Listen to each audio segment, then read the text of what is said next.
At Sierra, discover top workout gear at incredible prices, which might lead to another discovery. Your headphones haven't been connected this whole time. Awkward. Discover top brands at unexpectedly low prices. Sierra, let's get moving. This episode is brought to you by Amazon. Sometimes the most painful part of getting sick is the getting better part. Waiting on hold for an appointment, sitting in crowded waiting rooms, standing in line at the pharmacy, that's painful. Amazon One Medical and Amazon Pharmacy remove those painful parts of getting better with things like 24/7 virtual visits and prescriptions delivered to your door. Thanks to Amazon Pharmacy and Amazon One Medical, healthcare just got less painful. This is Optimal Living Daily, Seeking Stillness by Keith Wilson of keithwilsoncounseling.com, and I'm Justin Malik. And I'm going to jump right into today's post as we optimize your life. Seeking Stillness by Keith Wilson of keithwilsoncounseling.com.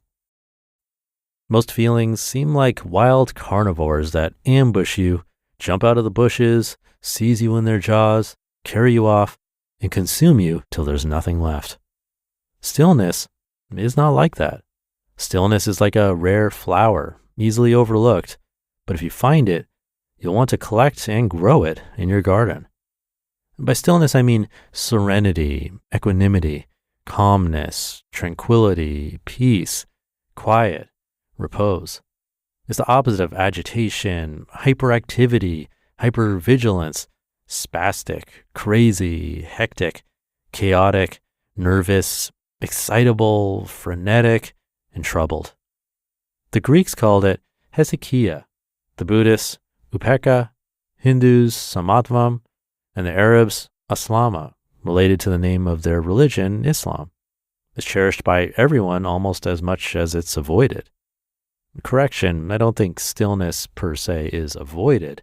Simplicity and inactivity are. But simplicity and inactivity are often the path to stillness. You might be afraid of simplicity and inactivity if you believe you always need to be productive and have an answer to everything, or if you don't want to listen to your relentless thoughts that just get louder when you're not busy. No, we value stillness.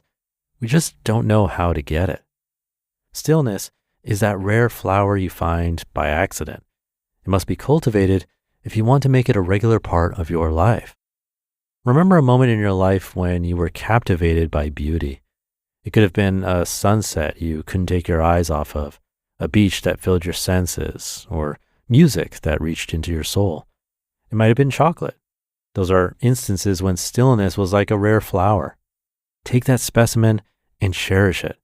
Develop that memory of that moment, keep it handy, and reimagine it when needed. The body is not necessarily still when you experience stillness in the wild. Athletes talk about a sense of stillness when they make a brilliant play. Their subjective sense of time slows down and everything is easy while their bodies are in motion. Musicians say the same thing when their egos evaporate while their fingers are busy on the keyboard. Walking along the beach does not prevent you from attaining stillness, and dancing or playing doesn't keep the music out of your soul. However, for stillness to be achieved, your mind must be quiet. If you can't remember a moment where you came upon stillness by accident, you'll have to go out and find one. You have to be like an explorer seeking orchids in the Everglades.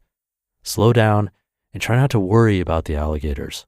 Look, listen, and feel carefully wherever you are and see if you can find that beauty I was talking about. The trick is you can't try so hard. Can't be a competition. You can't force stillness. If you can't find any stillness, then you'll have to make it from scratch. Take up meditation or yoga. These are activities in which stillness is the product. The other option is drugs, but if you do that, you'll need more drugs if you ever want to find it again. I tend to cultivate stillness in the places where I need it most. When I'm in a hurry and must stop at a traffic light or wait in a line, that's my cue to cultivate stillness. It's not as if I can do anything else anyway. When I catch myself needing stillness, I tell myself I'm already doing everything I can. There's nothing more expected of me. Therefore, I will be still and do nothing until I can go. Almost immediately, I feel my heart rate drop, my blood pressure lower, and the sweat on my palms dry up. I often clasp my hands, look around, and discover something beautiful I would not have seen had I been frantic.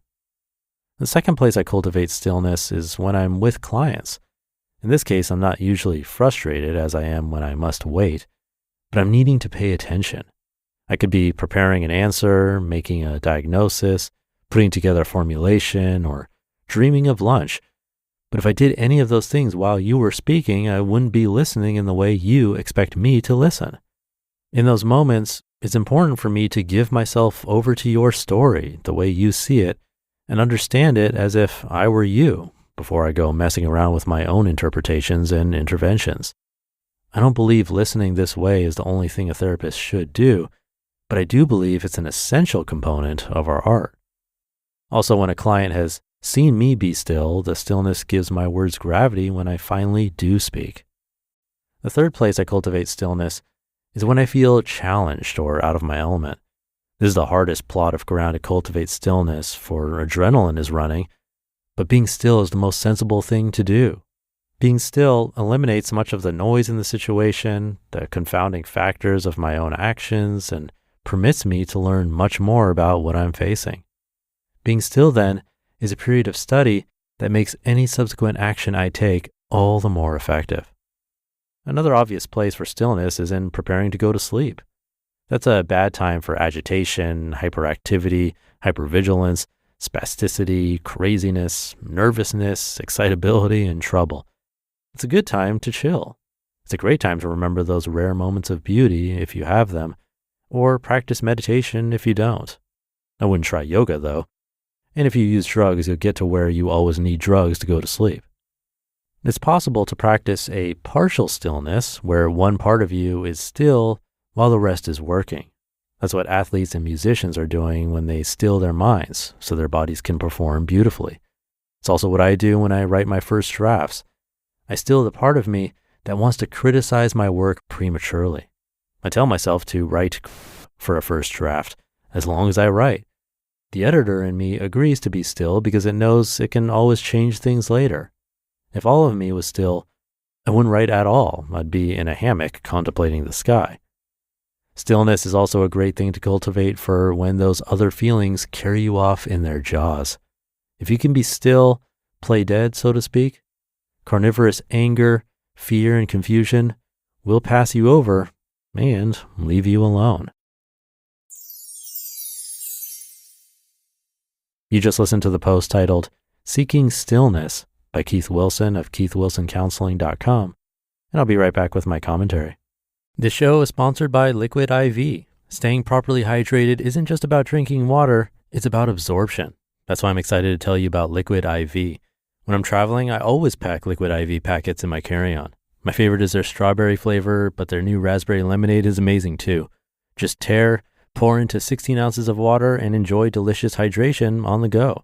One stick provides 3 times the electrolytes of leading sports drinks, plus 8 essential vitamins and nutrients. It's always non-GMO, vegan, and gluten-free. Break the mold and own your ritual. Just one stick and 16 ounces of water hydrates better than water alone.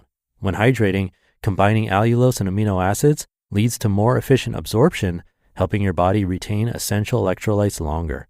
Give yourself the power of extraordinary hydration from Liquid IV. Get 20% off your first order of Liquid IV when you go to liquidiv.com and use code OLD at checkout. That's 20% off your first order with code OLD at liquidiv.com. Remember those childhood dreams? As we grow, our aspirations evolve. Instead of fantasizing about space travel, perhaps you're now dreaming of launching your own business around your passion for minimalism or sustainable living. But doubt creeps in. Do I have the skills? Can I build a website? How will I find customers? Enter Shopify, the commerce platform empowering millions of businesses worldwide and handling 10% of all U.S. e-commerce, from household names to fresh startups. Worried about design? Well, Shopify offers beautiful templates that align with your brand's aesthetic. Need assistance? Their AI tools help with everything from enhancing product images to crafting descriptions that resonate with conscious consumers. Concerned about reaching your audience? Shopify simplifies customer connection through streamlined email and social campaigns. And if you get stuck, their award-winning support team is available 24/7. Turn those dreams into and give them the best shot at success with Shopify. Sign up for your $1 per month trial and start selling today at shopify.com/old. Go to shopify.com/OLD. Shopify.com/old. Thank you to Keith. He talks about relationships a lot, so you can hear more of his articles narrated over on Optimal Relationships Daily. It was really interesting to hear how different cultures have their own words for stillness and have for thousands of years because they're universal concepts, which means probably things we should think about. I could definitely relate to what he was saying about avoiding simplicity and inactivity, even though those are often the path to stillness. That's what makes sitting meditation so difficult. It's kind of doing nothing. You're just focusing on the breath, and then when the mind inevitably wanders, you catch yourself thinking, gently let go of those thoughts, and come back to focusing on the breath all over again. It sounds easy, but it can be very difficult to do, especially when we're feeling overwhelmed. It's really easy to feel like we always need to be productive or busy, especially these days with our phones constantly sending us notifications, pulling our attention in a million different directions. He had a good suggestion: before bed is a great time to practice stillness. And if you want to hit two birds with one stone, we actually have a newer podcast that's really all about this state of stillness and ultimate relaxation without falling asleep. It's called NSDR. That stands for non-sleep deep rest. It's also known as Yoga Nidra. It's different than the yoga we typically know. NSDR or Yoga Nidra is something I do in Tai Chi every single class because it's that powerful to repeat a few times a week, if not daily. It's incredibly restorative, I've found. Like if I'm tired that day and I do just a few minutes of it, I can feel like I took a nap, which is awesome. So I highly recommend trying that to feel stillness and a boost of energy and restoration. We have guided audio on the podcast titled NSDR. You can search for that. Just make sure you're picking the one from Optimal Living Daily. And let me know if it works for you. Thank you for checking it out and for being here every day. It means a lot, and I couldn't do this without you.